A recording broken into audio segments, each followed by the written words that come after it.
when I was managing bands and you sit down and you have those initial conversations when you're kind of getting to know people and these questions start coming up, I think the most important thing, in my opinion, was always to try and cultivate an audience as quickly as possible.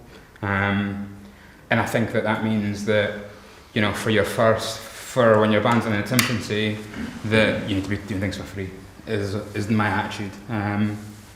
There are loads of nice little mechanics online now that you can give away music in exchange for an email address. I think that when you're looking at artists from brand new baby bands all the way through to some of the most established bands on the planet, all of them have this massive goal of collecting as much data as they can, and a lot of them base the size of their business on the data that they've got, and that's something that I've always tried to hammer in. So if you have new tracks, whether it is an acoustic version of a song that you're quite proud of, whether it's just a demo before you even recorded anything properly, give it away and try and collect email addresses.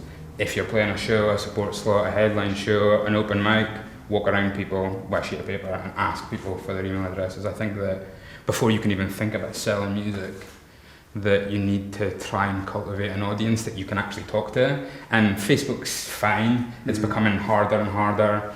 We've got Facebook pages with 5, 10, 15,000 people on them, where your organic reach is literally less than 100 people on a post now. Email is most important, that's always, in my impression, where the start point should be. I think it seems really old-fashioned to have a mailing list, but actually if you think about it, when there's a sale on and you get an email to your inbox, but any product, music's almost like it's such a product now, so like, as you say, Facebook could just disappear tomorrow.